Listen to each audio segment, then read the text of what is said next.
Hello students, welcome to Biology World. I am Priyanka Shoran. From today onward, we'll start a new chapter of 12th class, that is microbes in human welfare.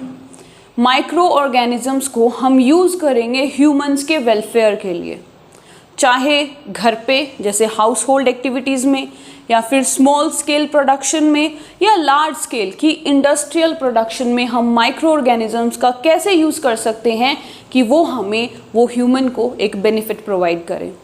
First of all, microbes हैं क्या? Microbes या micro organisms वो living organisms जो बहुत small size के होते हैं. For example bacteria. ठीक है, अगर हम माइक्रोब्स की बात करते हैं तो सबसे पहला नाम जो आता है दैट इज बैक्टीरिया. बैक्टीरिया के बाद फंजाई. ठीक है, फंजाई भी क्या है आपकी माइक्रो ऑर्गेनिज्म है. Then protozoans. प्रोटोजोन्स भी माइक्रोब्स हैं.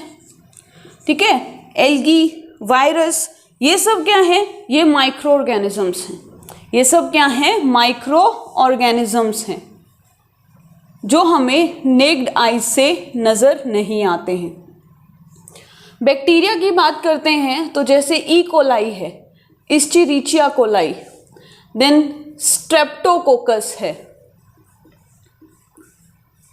ये एग्जाम्पल्स है बेटा. लैक्टोबैसिलस है. ये कुछ ऐसी, ये क्या है? ये कुछ बैक्टीरियाज हैं जिनका नाम आपने सुना ही होगा. फिर अगर हम बात करते हैं फंजाई की, तो जो most common fungi that is east unicellular fungi, जिसको खमीर कहते हैं. फिर पेनिसिलियम है, एस्परजिलस है, न्यूरोस्पोरा है. प्रोटोजोन्स में आपका अमीबा आ जाता है, एंट अमीबा आ जाता है, पैरामीशियम है. कि ये सब क्या है? These are the protozoans. Algae की अगर हम बात करते हैं तो इट्स क्लमाइडोमोनास. क्लमाइडोमोनास के बाद आपकी क्लोरेला है. ठीक है, ये क्या है? कुछ एग्जाम्पल हैं एल्गीज के. Then viruses. वायरसेस में आपकी बैक्टीरियोफेज है, और एक जो बहुत ज़्यादा ट्रेंडिंग जिसको हम कह सकते हैं दैट इज़ योर कोविड. ठीक है, कोविड, कोरोना वायरस जिसको हम बोलेंगे. कौन सी वायरस? आपकी कोरोना वायरस.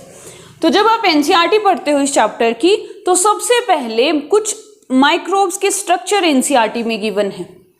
ठीक है, कुछ स्ट्रक्चर्स आपके एनसीईआरटी के अंदर गिवन है. किसके? माइक्रो ऑर्गेनिजम्स के.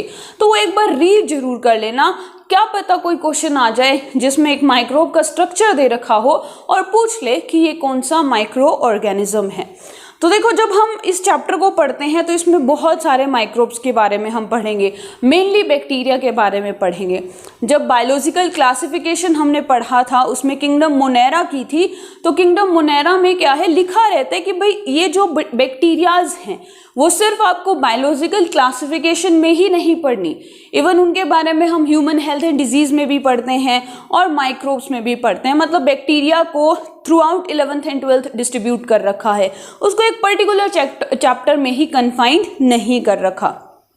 तो इस चैप्टर में हम पढ़ेंगे कि ये जो माइक्रोब्स हैं इनको हम कैसे यूज़ करें कि वो हमें एक बेनिफिट प्रोवाइड करें. क्योंकि माइक्रो ऑर्गेनिज्म का नाम सुनते ही हमें नज़र आता है कि जर्म्स, हो सकता है हमें डिजीज कोज करें.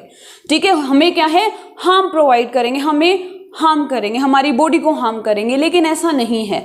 बहुत सारे ऐसे माइक्रो ऑर्गेनिजम्स हैं जो हमारे लिए क्या करते हैं? एक पॉजिटिव पॉइंट रखते हैं या फिर एक हमें बेनिफिट प्रोवाइड करते हैं, कमर्शियली भी और हमारी बॉडी को भी. मतलब लोग उससे पैसा भी कमाते हैं, और यही माइक्रो ऑर्गेनिज्म हमारी खुद की बॉडी के लिए भी एक मतलब डॉक्टर की तरह एक चेक पॉइंट रखते हैं और कहीं ना कहीं हमें एक पॉजिटिव इफेक्ट हमारी बॉडी के अंदर प्रोवाइड करते हैं. सो सबसे पहले जो हम पढ़ने वाले हैं that is microbes in house hold activities, कि जो माइक्रो ऑर्गेनिजम्स जो हैं उनको हम घर में कैसे यूज कर सकते हैं, या फिर जो माइक्रोब से हम अपने घर में क्या क्या प्रोडक्ट बना सकते हैं, उनको यूज हम कैसे कर सकते हैं. ठीक है, जो माइक्रो ऑर्गेनिजम्स हैं उन्हें हम अपने घर में कैसे यूज कर सकते हैं. सो फर्स्ट थिंग जो है वो घर का नाम आते ही हमारे दिमाग में जो आती है दैट इज कर्ड। क्या है? कर्ड। पहला प्रोडक्ट जो माइक्रो ऑर्गेनिज्म से हम बनाएंगे, ठीक है, पहला प्रोडक्ट जो हम क्या करेंगे, माइक्रोब्स से बनाएंगे। तो हम पढ़ेंगे अब माइक्रोब्स को हाउस होल्ड प्रोडक्ट्स की फॉर्मेशन में हम कैसे यूज करें, माइक्रो ऑर्गेनिजम्स को हाउस होल्ड प्रोडक्ट में हम कैसे यूज कर सकते हैं। तो कर्ड दैट इज दही। कर्ड क्या है? दही। और ये कैसे बनता है बेटा? यहाँ से काफी सारे क्वेश्चंस बनते हैं। ये है तो नॉर्मल सा दही जो किसी को अच्छा भी लगता है, किसी को नहीं लगता, लेकिन जब आपके इस कर्ड के जब आप बेनिफिट्स के बारे में पढ़ोगे, इसके बारे में भाई इसमें क्या क्या चीज़ें हैं जो हमें बहुत बेनिफिट प्रोवाइड करती हैं, तो आप सभी कहोगे कि हाँ हमें दही खाना चाहिए।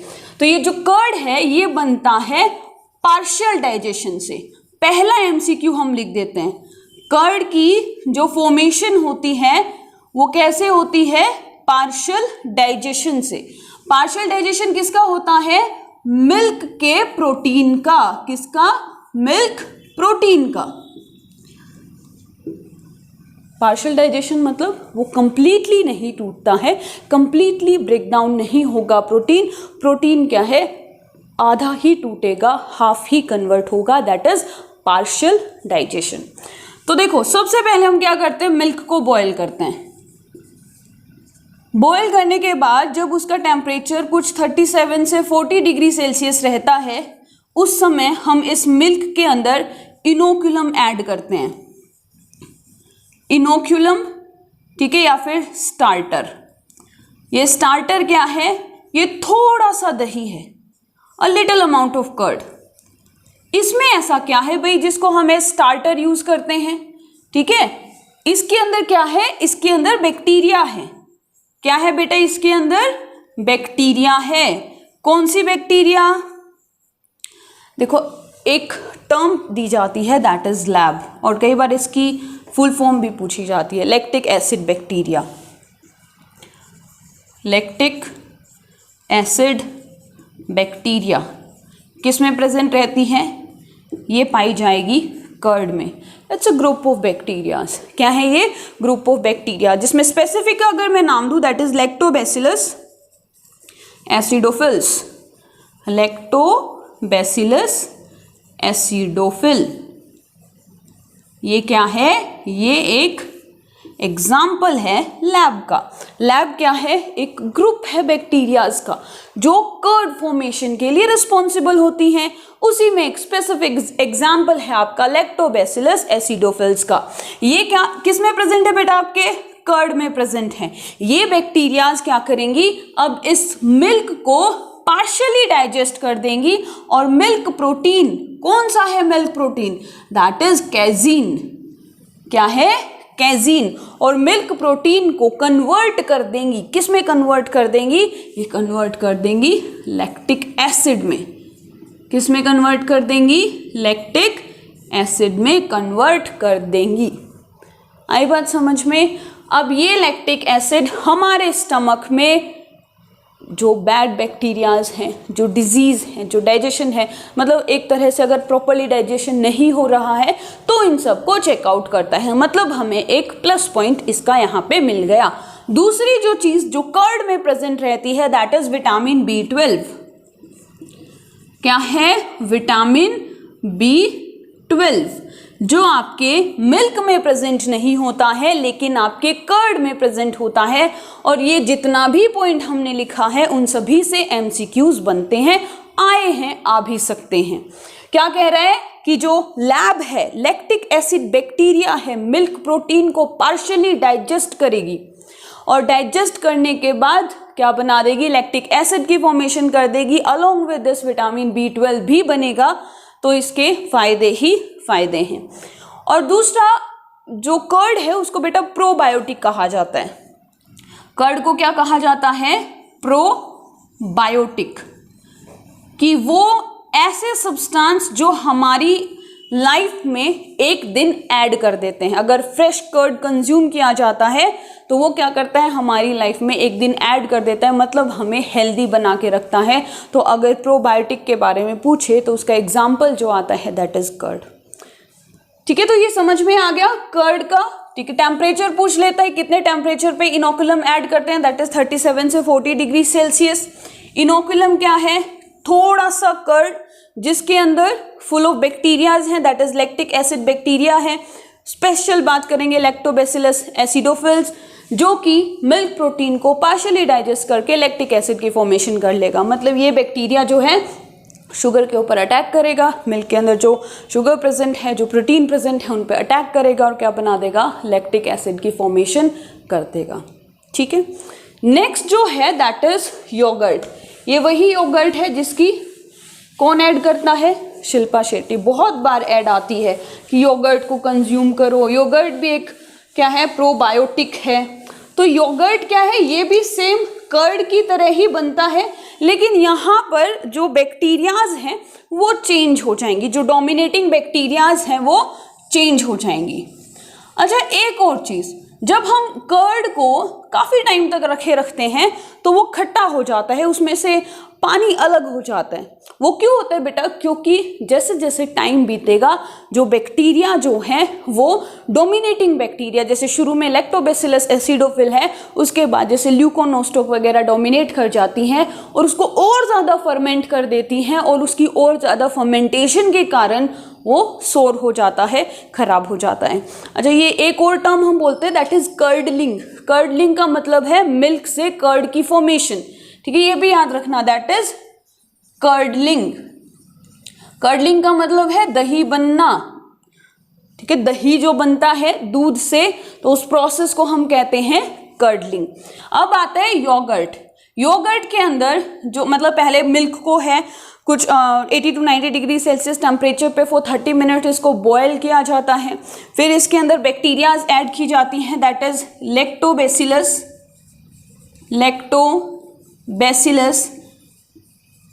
बल्गैरिकस एंड स्ट्रेप्टोकोकस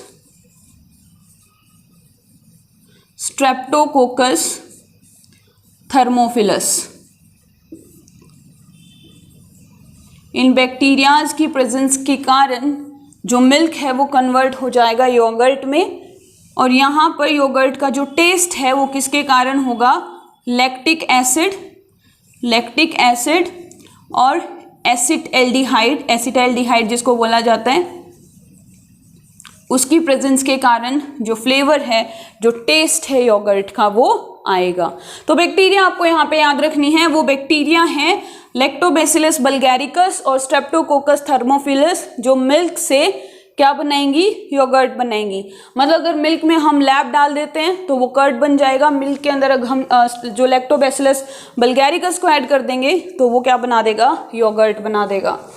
नेक्स्ट जो है वो है सबसे ओल्डेस्ट फूड आइटम, और ये एम्स का क्वेश्चन है। जब एम्स सेपरेट होता था, अलग से जब इसका पेपर आता था, तो क्वेश्चन था कि मोस्ट मतलब जो ओल्डेस्ट फूड आइटम है, जब सबसे पुराना ओल्डेस्ट फूड आइटम है वो कौन सा है, तो भाई वो है हमारा चीज़। क्या है, चीज़। एनसीईआरटी के अंदर भी जैसे पहले तो डोसा और इडली के जो डव के बारे में बता रखा है, लेकिन उसके बाद फिर चीज़ के बारे में बता रखा है। बट पहले हम चीज़ को पढ़ेंगे, फिर उस जो डोसा और इडली को बनाएंगे कि कैसे बनता है।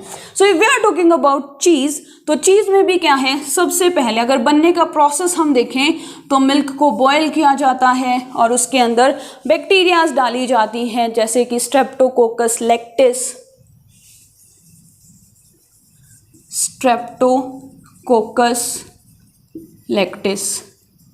फिर आपका लैक्टोबैसिलस बल्गैरिकस। ठीक है, ऐसे बहुत सारी बैक्टीरियाज हैं वो डाली जाएंगी। उससे क्या होगा कि जो मिल्क है, मिल्क में से कर्ड अलग हो जाएगा और जो पानी जो है वो अलग हो जाएगा, and that water is known as whey. क्या बोलेंगे बेटा उसको, वे बोलेंगे, जिसके अंदर वाटर का अमाउंट इट्स अराउंड 95% और 5% उसमें लैक्टोज होता है। ठीक है, उसमें, और उस लैक्टोज को फिर फर्मेंट किया जाता है और लैक्टिक एसिड की फॉर्मेशन की जाती है वे में से। तो इसमें वाटर ज़्यादा होता है। ठीक है, वाटर का कंसंट्रेशन ज़्यादा होता है। अब थोड़े समय के बाद ये जैसे हमने बैक्टीरियाज डाल दी, उसके बाद क्या होगा, हम इसके अंदर डालेंगे रेनेट एंजाइम। क्या डालेंगे, रेनेट एंजाइम। रेनेट एंजाइम डालेंगे तो वो कर्डलिंग और भी फास्ट हो जाएगी और उसमें से जो हमारा वे रिलीज हो जाएगा। ठीक है, रेनेट एंजाइम डालेंगे और उसमें से वे और भी ज्यादा रिलीज हो जाएगा। और अगर इस स्टेज पे उस चीज को कंज्यूम किया जाएगा, so that cheese is known as cottage cheese. क्या बोलेंगे उसको, कॉटेज चीज। तो देखो चीज है ना, दो टाइप के होते हैं। अगर हम बात करें, एक होता है अनराइपन्ड,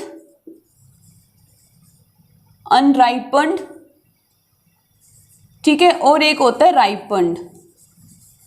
तो ये जो तुम्हारा कॉटेज चीज है ये अनराइपन्ड है, मतलब ये बाहर से तो हार्ड होगा, it is hard from outside, लेकिन अंदर से ये सॉफ्ट होगा।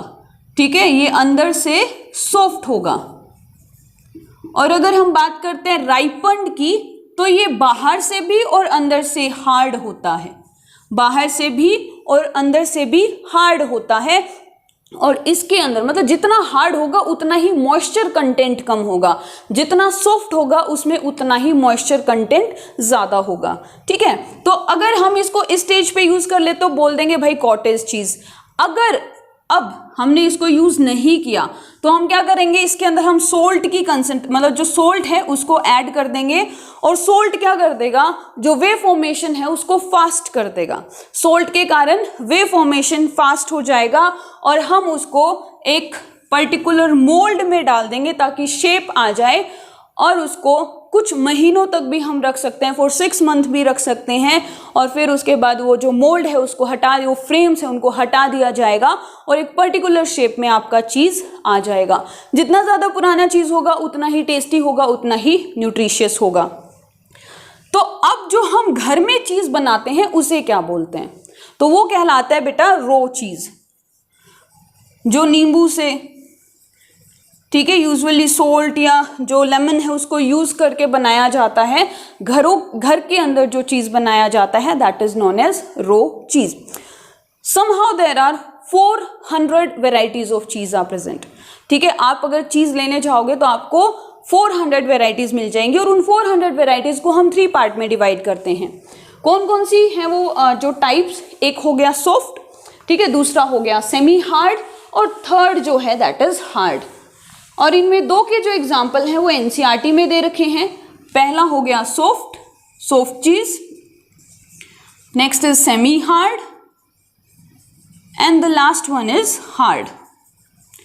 बेटा अगर सॉफ्ट की बात करते हैं, ठीक है, तो वो आता है आपका कैमेम्बर्ट चीज, सेमी हार्ड में आता है रॉकफोर्ट चीज, एनसीईआरटी के अंदर गिवन है, और हार्ड में आता है आपका स्विस चीज।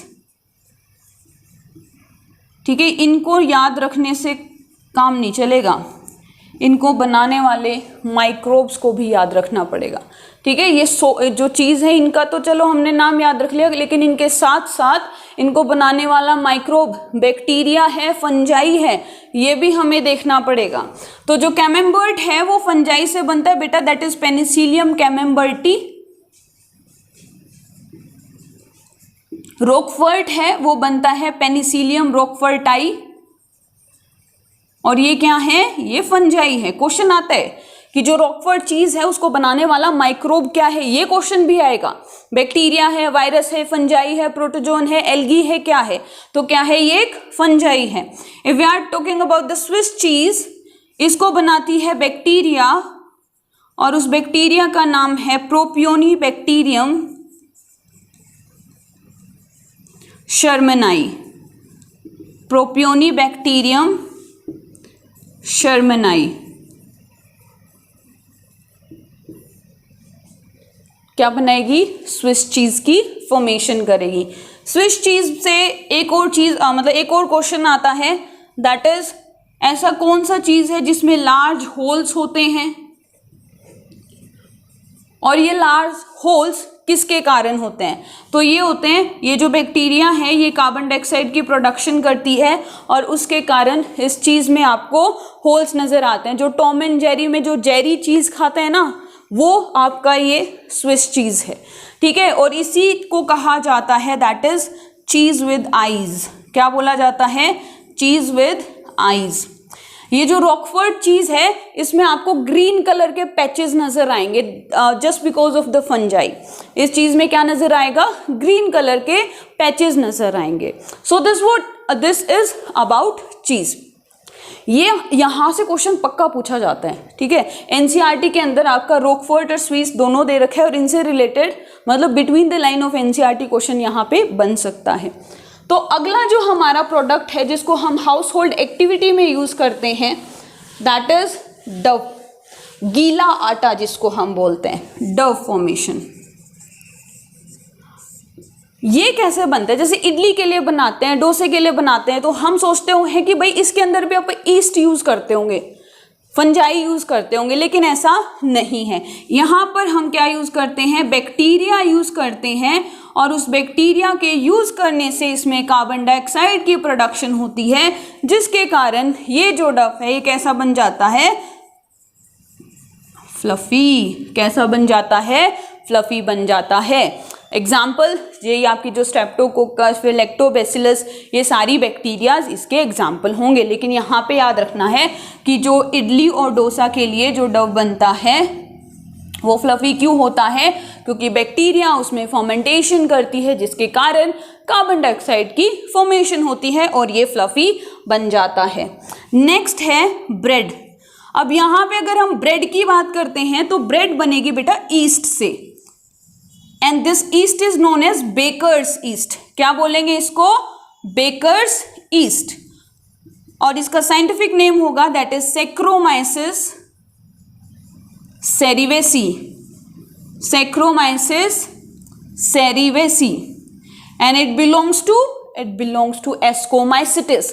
कौन सी क्लास से बिलोंग करती है? एस्कोमाइसिटिस से। यूनिसेलुलर फंजाई है जिसको बेकर्स ईस्ट कहा जाता है। और ये क्या करता है? ये देखो ये क्या करेगा, जैसे ग्लूकोज है, ग्लूकोज से पायरुवेट बन गया, पायरुवेट से वैसे तो लैक्टिक एसिड बन जाता है, लेकिन यहाँ पे क्या रहता है कि इथेनॉल की फॉर्मेशन होगी अगर अल्कोहल बन रहा है तो।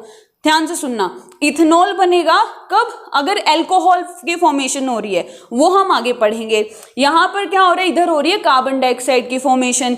ये जो ईस्ट है ये शुगर के ऊपर अटैक करेगा और अल्कोहल और कार्बन डाइऑक्साइड बनेगा। लेकिन ब्रेड के अंदर कार्बन डाइऑक्साइड का कंसंट्रेशन ज़्यादा होता है और जब अल्कोहल बनेगा, जैसे बियर और वाइन की फॉर्मेशन होती है, तो इसी ईस्ट को हम लोग स्पेशली जब बियर बनती है इसे हम कहेंगे ब्रूअर्स ईस्ट। क्या बोलेंगे? Brewers yeast. नेक्स्ट इज तोड़ी। ये एक फर्मेंटेड ड्रिंक है। तोड़ी क्या है? Fermented drink. और ये जो फर्मेंटेड ड्रिंक है किसके फर्मेंटेशन से बनती है? Palm SAP. जो पाम ट्रीज होते हैं उनमें कट लगा दिया जाता है, उससे एक सैप, एक लिक्विड निकलता है। उस लिक्विड को फर्मेंट करके एक हाईली न्यूट्रिशियस ड्रिंक बनाई जाती है, दैट इज नोन एज तोड़ी। इसके अलावा और बहुत सारे फर्मेंटेड फूड हैं, ठीक है, जैसे टोफू है, किमची है, ये मतलब इनमें कैबेज, फिर सोयाबीन, इन सब को फर्मेंट करके टेम्फे, ये सारी चीज़ें मतलब ये जो सारे फर्मेंटेड फूड हैं बेटा, ये जापान में यूज़ किए जाते हैं। जापान में जो लोगों का खाना है ये फर्मेंटेड कैबेज, फर्मेंटेड सोयाबीन्स और इनके अलग अलग नाम हो जाते हैं, कैफीर, टोफू, टेम्फे, ठीक है, देन कम्फीर, ये मतलब अलग अलग बहुत, कफीर हो गया, बहुत सारी चीज़ें हैं। तो ये था किसके बारे में? Microbes in house hold activities, जहाँ से एक MCQ ज़रूर बनेगा।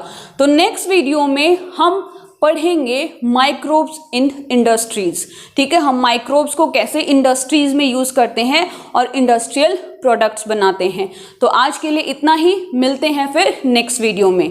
Thank you.